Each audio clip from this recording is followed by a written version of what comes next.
Hello everyone, I am Ishika. Welcome back to Ishika Sessions. Class 10th की series में हम discuss कर रहे हैं अपना chapter number 3 pair of linear equations in two variables.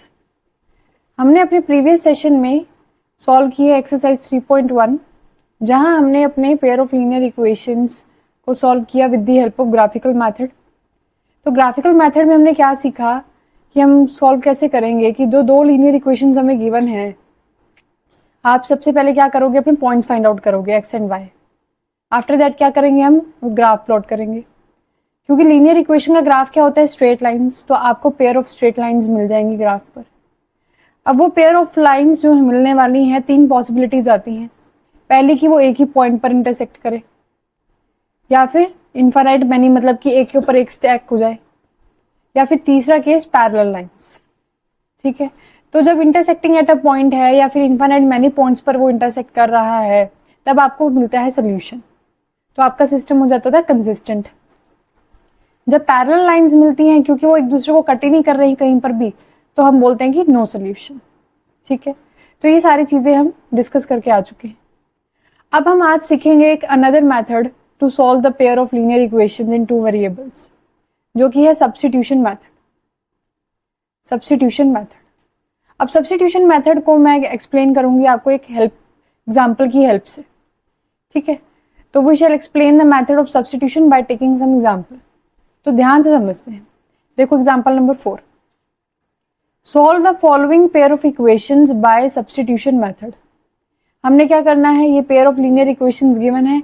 अब स्पेसिफिकली मेंशन्ड है कि सब्स्टिट्यूशन मेथड से इसको सॉल्व करना है। अब सब्स्टिट्यूशन मेथड कैसे अप्लाई करना है उसको देखो। तो सब्स्टिट्यूशन मेथड का स्टेप नंबर 1 ये होता है कि जो दो लीनियर इक्वेशंस हैं, उनमें से किसी भी एक, आप कोई भी ले सकते हो, चाहे 1 लो चाहे 2 लो। आप किसी एक इक्वेशन में से एक वेरिएबल की वैल्यू फाइंड आउट कर दो इन terms of the other variable. कहने का मतलब है कि मैं फर्स्ट और सेकेंड इक्वेशन में से कोई एक इक्वेशन पिक करूंगी, वहां से इधर x का वैल्यू या फिर y का value in terms of the other variable, मतलब यदि आप x निकाल रहे हो तो y की फॉर्म में निकाल देंगे, यदि आप y फाइंड आउट कर रहे हो तो x की फॉर्म में निकाल लेंगे। ठीक है, फिर जो वैल्यू आएगी x की, फॉर एग्जांपल मैंने x की वैल्यू निकाली है in the terms of y। ठीक है, उसको हम क्या करेंगे, सेकंड अपनी अदर इक्वेशन में जिसका आपने यूज नहीं किया है उसमें सब्स्टिट्यूट कर देंगे। ठीक है, थोड़ा कंफ्यूजिंग लग रहा है, एग्जाम्पल से आपको ज्यादा क्लियर हो जाएगा। चलो देखते हैं। पहली इक्वेशन क्या गिवन है, 7x minus 15y equals to 2. This is your first equation. X plus 2y equals to 3. This is your second equation. ठीक है, अब मैं फर्स्ट और सेकंड में से किसी भी इक्वेशन का यूज कर सकती हूँ। It's completely up to me, right. तो मेरे को सेकंड इक्वेशन थोड़ी ज्यादा इजी लग रही है यदि मैं x का वैल्यू निकालना चाहूँ, क्योंकि x की यहाँ पर कोफिशिएंट क्या है, 1, तो डिवाइड वाला चक्कर नहीं पड़ने वाला। तो सेकेंड इक्वेशन से मैं क्या करती हूँ, अपनी x का value in terms of y लिखती हूँ। तो कैसे लिखूंगी, x is equals to 3 minus 2y। Clear, कोई दिक्कत तो नहीं है। इसको आप 3 मार्क कर। आपने क्या किया, सेकेंड इक्वेशन पिक करी है। सेकेंड इक्वेशन पिक करने के बाद आपने x को y की फॉर्म में लिख दिया। अब हमने कौन सी इक्वेशन यूज नहीं करी, हमने फर्स्ट इक्वेशन यूज नहीं करी। अब आपने क्या करना है, जो ये x की वैल्यू है अपनी फर्स्ट इक्वेशन में सब्स्टिट्यूट करनी है। सब्स्टिट्यूट वैल्यू ऑफ x, जो इक्वेशन 3 में है, the value of x from equation 3 to equation number 1। हमने सब्स्टिट्यूट कर दिया x का वैल्यू इक्वेशन नंबर 1 में। तो कैसे सब्स्टिट्यूट करेंगे, 7 x की जगह आप क्या लिखेंगे, 3 minus 2y minus 15y equals to 2। 7 3 ज़ा 21 minus 14y minus 15y is equals to 2। ठीक है, माइनस माइनस प्लस हो जाएगा, 14 प्लस 15 29, y इक्वल्स टू 2। तो minus 29y equals to 2 minus 21 implies minus 29y equals to minus 19। ठीक है, clear. तो y की वैल्यू आ जाएगी minus 19 divide by minus 29 implies 19 by 29। अब y की वैल्यू फाइंड आउट होगी। अब क्या करना है, मुझे x की वैल्यू चाहिए। तो इक्वेशन नंबर 3 में जहां पर x को आपने y की फॉर्म में लिखा हुआ है उसमें पुट कर देते हैं। Put value of y in equation 3, ठीक है। तो क्या आ जाएगा, x equals to 3 minus 2 times 19/29 is equals to 3 minus 38/29। क्या करेंगे, 29 एलसीएम ले लेते हैं, 3 से मल्टीप्लाई कर देते हैं तो 3 9 ज़ा 27, 3 2 ज़ा 6, 6 प्लस 2 8, माइनस 38 इक्वल्स टू 87 माइनस 38 क्या आ जाएगा, 17 माइनस 8 हो गया 9, 7 माइनस 3 49/29। तो x का वैल्यू आ गया 49/29 एंड y की वैल्यू है 19/29। क्लियर, ठीक है। तो सब्स्टिट्यूशन मेथड में क्या करना है, जो दो इक्वेशंस गिवन है वहां से कोई एक इक्वेशन पिक करो और उसमें से एक वेरिएबल की value in the terms of other variable लिख दो, ठीक है। दो इक्वेशंस है फर्स्ट एंड सेकंड, कोई एक इक्वेशन पिक करनी है, आपने एक वेरिएबल को दूसरे फॉर्म में एक्सप्रेस कर देना है, ठीक है। जैसे कि मैंने सेकंड इक्वेशन पिक की थी, सेकंड इक्वेशन में मैंने x को y की फॉर्म में लिख दिया। लिखने के बाद आपने जो इक्वेशन यूज नहीं करी, कौन सी नहीं करी थी, मैंने फर्स्ट नहीं यूज करी थी, तो मैंने उसको फर्स्ट में क्या कर दिया, सब्स्टिट्यूट कर दिया। सब्स्टिट्यूट का मतलब है पुट कर दिया। पुट करने के बाद आपको एक वेरिएबल y की वैल्यू मिल गई थी, y की वैल्यू मिल गई, ठीक है। अब क्या चाहिए था, x चाहिए था। तो आप कहीं पर भी जाके पुट कर सकते थे, जरूरी नहीं है कि थर्ड में पुट करना था। अब थर्ड में इजी इसलिए था क्योंकि x इक्वल टू है, राइट साइड को सॉल्व करना था, मुझे x की वैल्यू मिल जाएगी, ठीक है। आप फर्स्ट सेकंड थर्ड किसी में भी सब्स्टिट्यूट करके अपनी x की वैल्यू फाइंड आउट कर सकते हो। तो ये है आपका सब्स्टिट्यूशन मेथड, ठीक है। अच्छा, अब कई बार क्या होता है ना, कैलकुलेशन मिस्टेक हो जाती है, तो हम अपना आंसर कैसे वेरीफाई करें कि जो मेरा आंसर आया है वो एक एग्जैक्ट आंसर है, यही x एंड y की वैल्यू आने वाली है। तो आप ये कर सकते हैं कि जो दो इक्वेशंस आपको गिवन है, दो इक्वेशंस जो गिवन है 7x minus 15y equals to 2 equals to 2 and x is x, second equation क्या गिवन है, x is equal x plus 2y, x plus 2y equals to 3। आप क्या करो, दोनों इक्वेशन में ये x एंड y का वैल्यू सब्स्टिट्यूट करो और चेक कर लो कि लेफ्ट इक्वल टू राइट आ रहा है, left hand side equals to right hand side है या नहीं, ठीक है। तो मैं इसकी जैसे लेफ्ट हैंड साइड दूं तो 7 टाइम्स 49/29 माइनस 15 19/29, ठीक है। तो 29 क्या ले लिया एलसीएम, 49 को 7 से मल्टीप्लाई करते हैं तो 7 9 ज़ा 63, 7 4 ज़ा 28, 28 प्लस 6 343, माइनस 15 को कर लेते हैं 19 से मल्टीप्लाई, 9 5 ज़ा 45, 13 5 1 285 माइनस करते हैं, 13 माइनस 5 8, 13 माइनस 8 58, डिवाइड बाय में 29, 29 2 ज़ा 58, तो आ गया देखो राइट हैंड साइड 2 आ गया, क्लियर। ऐसे ही आप अपनी सेकेंड इक्वेशन में सब्स्टिट्यूट कर लो, 49/29 प्लस 2 टाइम्स 19/29, 49 29 एलसीएम ले लेते हैं, 9 2 ज़ा 38, 8 plus 9 17, 4 plus 3 7, 7 plus 1 8, divide by 29, क्या आ गया 29, कटिंग कर लेंगे तो ये आएगा 3, तो राइट हैंड साइड की इक्वल आ गया। तो इस तरह से आप चेक भी कर सकते हो कि आपके जो x एंड y का वैल्यूज आया है, जो आपने फाइंड आउट करी है, वो आपकी एग्जैक्ट है, मीन्स वो ठीक वैल्यू आई है या नहीं आई, ठीक है, क्लियर, करेक्ट है या नहीं। तो आप इस तरह से अपना चेक कर सकते हैं। ओके, चलिए एग्जाम्पल नंबर 5 देखते हैं। Solve the following question. Aftab tales his daughter 7 years ago I was 7 times as old as you were then. Also 3 years from now I shall be 3 times as old as you will be. Isn't this interesting? Represent this situation algebraically and graphically by the method of substitution. ठीक है, आपने इस situation को algebraically and graphically represent करना है by the method of substitution.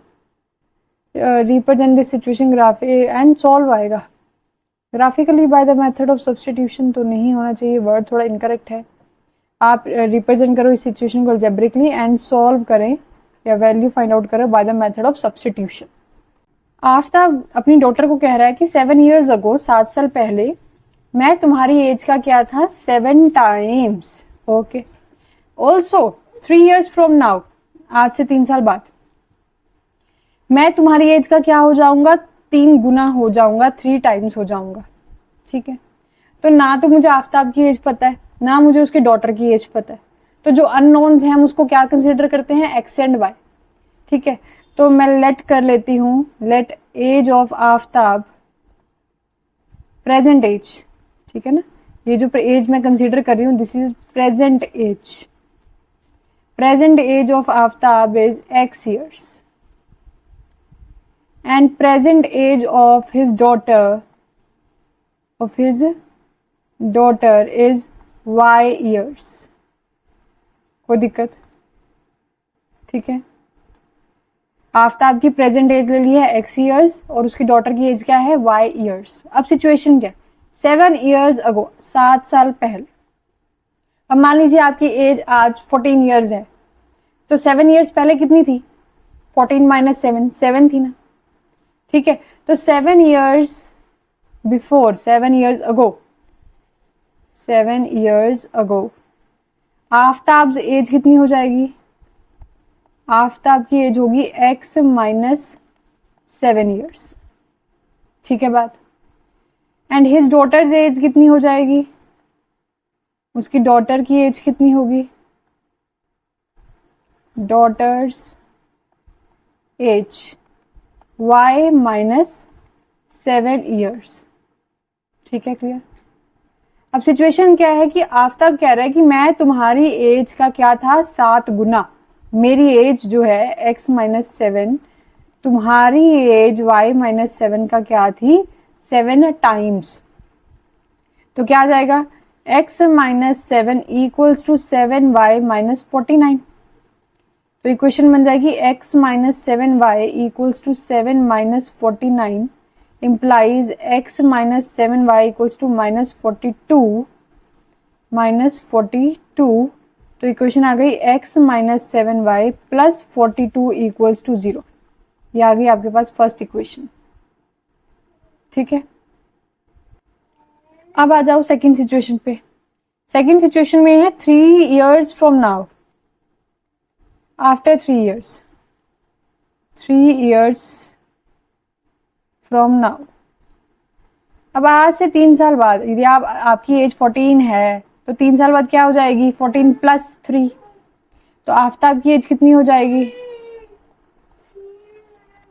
Aftab as हो जाएगी x plus 3 years. And his daughters as क्या हो जाएगी, डॉटर्स एज y plus 3. ठीक है. अब आफ्ताब क्या कह रहा था, आफ्ताब कह रहा था कि मेरी एज तुम्हारी एज की क्या होगी 3 गुना 3 times. तो x plus 3 is equals to 3 times y plus 3. x plus 3 is equals to 3y plus 9. x minus 3y equals to 3 minus 3 plus 9. x minus 3y equals to 6. ये आ गई आपके पास सेकेंड इक्वेशन. तो आपने इस सिचुएशन को अलजेब्राइकली तो क्या कर दिया, रिप्रेजेंट कर दिया है. 2 इक्वेशंस बन गई हैं. पहली equation x minus 7y plus 42 equals to 0 and second क्या है x minus 3y equals to 6. अब इन दोनों इक्वेशन को क्या करेंगे, सब्स्टिट्यूशन मेथड से सॉल्व करेंगे. सॉल्व कैसे करना है, कोई एक इक्वेशन पिक करनी है, वहां से एक वेरिएबल को दूसरे वेरिएबल की फॉर्म में रिप्रेजेंट करना है. तो फ्रॉम इक्वेशन नंबर 2, जहां तक मुझे दिख रहा है मेरे लिए इजी है काम करना, तो मैं सेकंड इक्वेशन पिक कर रही हूँ. You can pick equation number 1 also. तो सेकंड इक्वेशन से x का वैल्यू निकाल लेते हैं, तो वो आ जाएगी 6 plus 3y. इसको ले लिया 3, पुट कर देंगे कहाँ पर, इक्वेशन नंबर 1 में. तो 1 में पुट करेंगे तो x की जगह क्या लिखेंगे 6 plus 3y minus 7y plus 42 equals to 0। तो आ जाएगा 6 minus 4y plus 42 equals to 6 minus 4y plus 42 equals to 0, minus 4y plus 48 equals to 0, 48 equals to 4y, तो y की वैल्यू आ जाएगी 48 डिवाइड बाई 4 इक्वल्स टू 12। ठीक है, तो y की वैल्यू क्या आ गई 12, मतलब उसकी डॉटर की एज क्या है 12 ईयर्स। ठीक है, अब हम निकाल लेते हैं आफ्ताब की एज, मतलब x का वैल्यू। x की वैल्यू आप इक्वेशन नंबर 3 से निकाल सकते हो, तो पुट कर लेते हैं y equals to 12 in equation third. तो x आ जाएगा 6 plus 3 times of 12, 6 plus 36 is equals to 42 years. ठीक है, तो डॉटर की एज है 12 ईयर्स एंड आफ्ताब की एज क्या है 42 ईयर्स। क्लियर?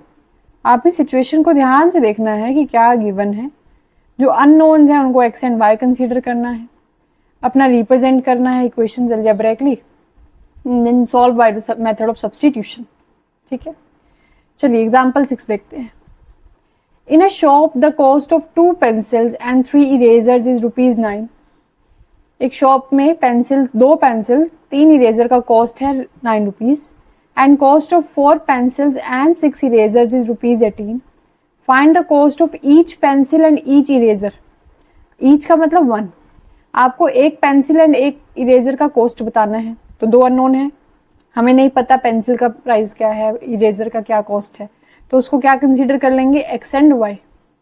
तो लेट कर लिया कॉस्ट ऑफ 1 पेंसिल, 1 पेंसिल का कॉस्ट है ₹x and cost of 1 eraser is ₹y। अब 2 पेंसिल्स का कॉस्ट देखते हैं। एक पेंसिल ₹x है तो 2 पेंसिल्स हो जाएंगी 2x, एक इरेजर का y है तो 3 इरेजर्स का हो जाएगा 3y, टोटल है ₹9। ठीक है, तो एक पेंसिल x रुपीज तो 4 हो जाएगी 4x, 6 erasers 6y equals to ₹18। ये आ जाएगी सेकेंड इक्वेशन। ठीक है, क्लियर? कोई दिक्कत? अब इसको सॉल्व करते हैं। ठीक है, कोई भी इक्वेशन पिक करनी है। मान लीजिए आपने इक्वेशन नंबर 1 ली, इक्वेशन 1 से आप x का वैल्यू निकालते हैं, तो x की वैल्यू कैसे निकालेंगे, y को राइट साइड पे शिफ्ट कर दिया एंड 2 से कर देते हैं डिवाइड, तो आ जाएगा 9 माइनस 3y बाई 2। इसको किस में पुट करेंगे, सेकेंड इक्वेशन में, पुट इन इक्वेशन नंबर 2। तो 2 में पुट करते हैं तो 4, 9 माइनस 3y, ठीक है, कटिंग कर ली, 2 into 9 minus 3y plus 6y equals to 18, 18 minus 6y plus 6y equals to 18। क्या आ रहा है, 18 इक्वल टू 18। ठीक है, तो हम देख रहे हैं कि लेफ्ट और राइट तो ट्रू है, ठीक है ना, फॉर ऑल वैल्यूज, ठीक है ना, जो एक्स वाई की for all values of X and Y, ये चीज क्या रहने वाली है, ट्रू रहने वाली है।